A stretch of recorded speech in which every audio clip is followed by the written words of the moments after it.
I'm Andrea Hart. I'm one of Amanda's Young Life girls and one of her close friends. I'm going to read a reading from the New Testament. 1 Corinthians 13, love never fails. But where there are prophecies, they will cease. Where there are tongues, they will be stilled. Where there is knowledge, it will pass away. For we know in part and we prophesy in part. But when perfection comes, the imperfect disappears. Now we see but a poor reflection as in a mirror. Then we shall see face to face. Now I know in part, then I shall know fully, even as I am fully known.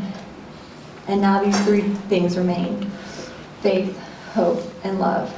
But the greatest of these is love.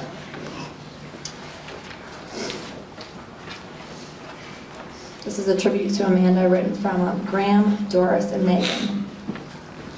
We met Amanda on a number of cruises that took us from Europe to the Caribbean to Hawaii and everywhere in between.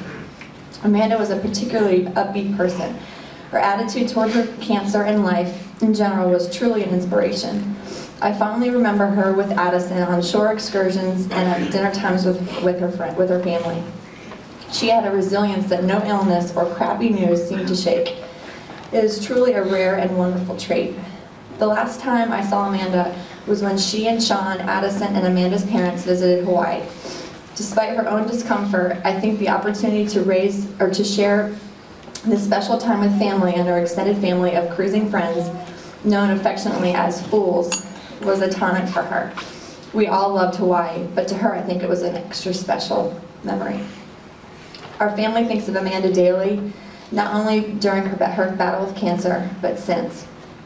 To Amanda's family and friends, we hope that memories of her smile, her eyes rolling back in mock disgust, and her laugh will live on forever.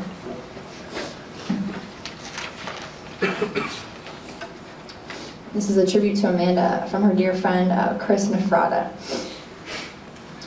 Dearest Amanda, before I begin to celebrate the life of my oldest and closest friend, I need to say I'm sorry. I wanted just one more conversation with you to say goodbye. I know, every one of us did. But Amanda, when we exchanged text messages in January, I did not realize that it was going to be it. I thought I was going to call you today to say happy birthday. I thought I was going to see you, Sean, and Addison in April. Now all I wish is that I still had that one last text message from you saved on my phone. And I know it doesn't matter anymore, but I need you to know that there was never a time since we talked on the phone that I wasn't thinking of you or praying for you. I may always feel a sense of guilt with myself, but I can be at peace today knowing that you are hearing this letter in heaven. It's hard trying to compose a letter that will never substitute for the words I wanted to say in person. But you know what? It is never in the words you already know. It's more than words. It's a bond you and I had since the Philippines. An unexplainable, undeniable, and forever linked understanding we have of each other that no one else shares. It is in the things spoken and unspoken that you can figure out and anticipate before anyone else. It is a reality that I will forever have in my memory whenever I celebrate your life, which until the day I get to see you again will be every single day for the rest of my life. I owe a lot to you and your family.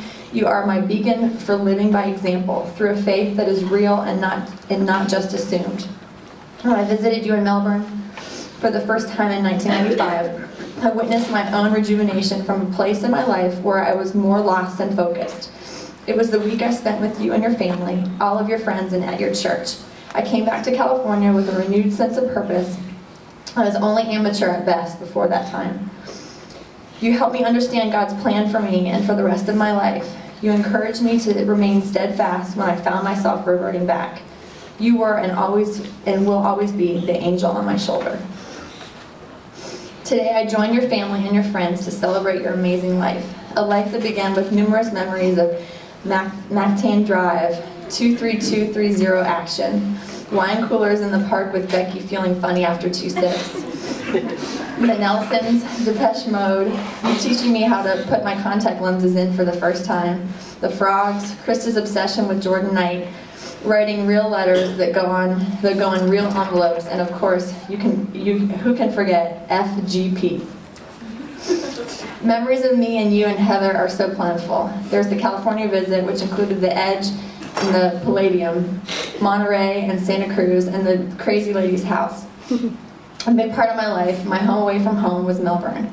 There was your house in the exact number of steps to the second story so Bob and Mary couldn't hear. Izzy and Mac, Radisson, Roadhouse, Titanic 4 times in 4 days, New Year's, and of course your wedding. Amanda, I will always admire you for your strength and optimism. I am in awe of how every day was never a day to be wasted. You found it in you to be strong for both Sean and Addison when your own strength was leaving you. You found it in you to ensure that the lives of others were put before yours when the rest of the world was telling you otherwise. You found it in you to always stay positive, no matter the occasion, no matter the consequence. You found it in you to be there for everyone or for anyone and everyone when sometimes we were not there for you. Wow, you really are amazing. Thanks for being my best friend, our best friend. I love you with all my heart and soul and cannot wait to see you in eternity. Love, Chris John Nefrata. And the last is a letter that I wrote. I'll just read parts of it to Amanda a couple days before she passed. My sweet Amanda, where do I begin? Gosh, to think that I was only 11 years old when I met you at the Tab before we went to Southwind on my first Young Life camp as a little ratty 6th grader. I remember meeting you and thinking, wow, that girl is so pretty and sweet, and she's taking the time out of her big-time high school life to be my counselor. That is so cool. As you know, I was blessed to be raised in a Christian home like you were, but other than my parents, I never had a female role model in my life that can show me how to live like Jesus. That week changed my life forever. Because for the past 17 years, you inspired me.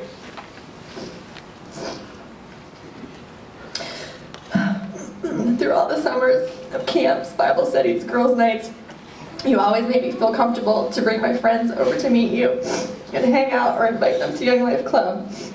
Because I knew that even if they didn't accept Jesus that day, they would never feel out of place because of your sweet, easygoing, kind of loving spirit.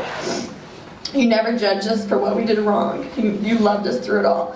You never made me feel like I was a day younger than you, even though back then, I'm sure, sometimes it felt like light years. You always treated me with respect and made me feel like whatever was troubling me at the moment wasn't small in your eyes, and you were there to listen to it. I know I'm rambling, but I'll never forget when you first told me about Sean.